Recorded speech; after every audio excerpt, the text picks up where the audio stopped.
Hello and welcome to Race and Ethnicity. My name is Kevin. I'm the instructor for this course. I am very excited to teach this course, if only because race was what really got me into sociology in the first place. I was in Latin American history, finishing up my history minor, and I read the word mestizo. And the first time I read the word mestizo, I was like, what's that word? So, of course, I had to look it up, and it meant someone who had European and Native American descent. And I got to thinking, well, I have European and Native American descent. What does that mean? Does that mean I'm not white? Does that mean I'm actually mestizo? And so it opened up a whole bunch of doors to me to really start questioning racial categories and delving into where does race come from, the origin of race, how was it socially constructed, what's the purpose of race, why was it constructed in the first place, understanding how groups of people are categorized, and then starting to delve deep by figuring out that the groups we belong to, the way that we are categorized into groups, social stratification, the division of society into groups, where we're located within groups is associated with our ability to rise up the social class ladder. When first started learning about race, and then I started thinking about the association between race and culture, you know, is there an association between race and a common way of life? And if so, how did that come about? Through social segregation.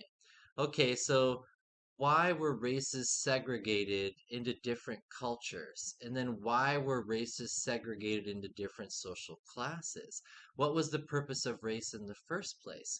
And one conflict perspective argument would be the purpose of race was to divide society into groups, and where you're located within that group dictates whether or not you can rise up the social class ladder. So Europeans created racial categories so that they could divide society into social classes.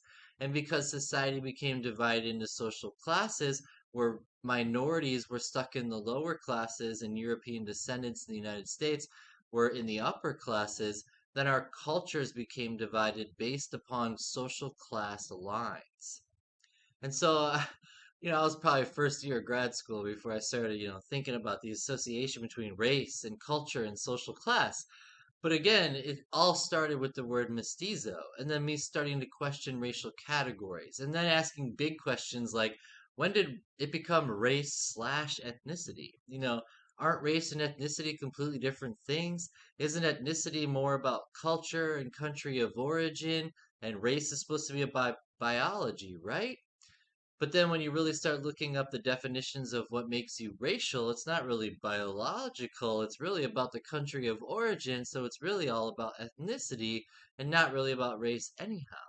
And then when you start looking at the US Census categories for race and you start finding out that someone from India is categorized as Asian, but yet someone from Russia is categorized as white despite its, real close proximity to China and Mongolia, the Middle East.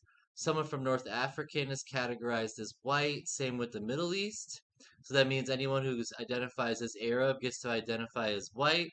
However, if you are from India, you get to be Asian, despite the fact that, Arab countries and India are very close to each other also.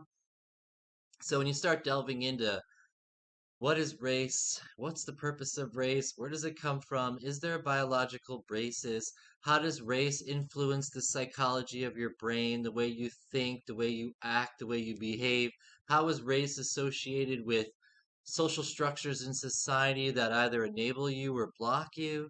And then how does belonging to specific racial categories create a minority experience? And again, so the two basic themes of this class are going to be the minority experience. Okay, the second theme of this class is going to be these systems of privilege, power, and oppression. This intersectional systems, again, of privilege, power, and oppression. Ways that we keep people down and support other people. We're going to be delving into constructs like white privilege. Not to say that all people have white privilege, but the idea that white male privilege historically has ruled in America still is institutionalized in our society to the extent that prejudice and discrimination still exist. And that's what's really sad, okay? And that's the point of things like this class, is because we need to advocate for a more equitable society. And there are ways to do that. And one way is through learning and education. questioning, am I actually white? Or if anything, am I just a mestizo? Or if anything, because I'm American, am I just a mutt? So the goal of sociology is, of course, advocacy and creating a more equitable world. But again, we're also seeking out knowledge so we can understand society. We need to know how it works. We need to know how groups of people, how their lives are structured. Okay?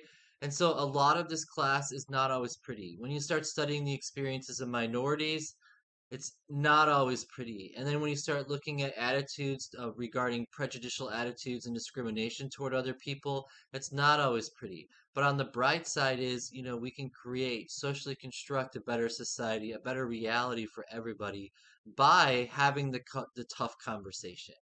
Okay, so the disclaimer for this class, of course, is sociology. A lot of the stuff we study is not always easy to deal with, but we need to have the tough conversation if we're going to make change. Okay, and it's all about education and learning and knowledge and interacting with other people and changing hearts and minds and really rethinking things in unique new modern ways. Okay, everything we say in this class, of course, is all based upon research, and none of the ideas that I've talked about today are even new. It turns out all these things that I started thinking about through my own education, people have been talking about this forever. Okay, and so I like to pull out my stuff in my face-to-face classes from National Geographic talking about race and how Europeans are really just Africans and Russians and Middle Eastern people.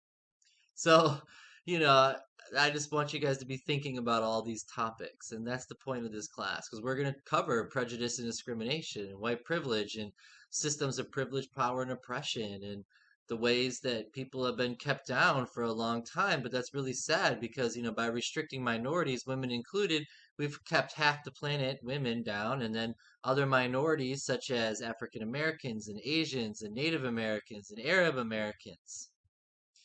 So, I hope you guys learn from this class. I hope it intrigues you in the way I did. And of course, I'm hoping that you are thinking about things in unique ways because that's what happened to me. And it's one of the best things that ever happened because it opened my mind to whole new experiences and whole new possibilities and a whole new way of thinking about my own identity. Do I have a race? And that'll get you thinking about things. So, welcome to Race and Ethnicity. Please email with any questions, and I'm very excited for you. The assignments are incredible. When the time you guys are done with this, the stuff I end up reading is just so amazing. So, I am excited to read everything you guys are working on, and please, use your ideas well. Be aware of the stuff that we're talking about, being sensitive, and enjoy the class. Thank you so much. Have a wonderful day.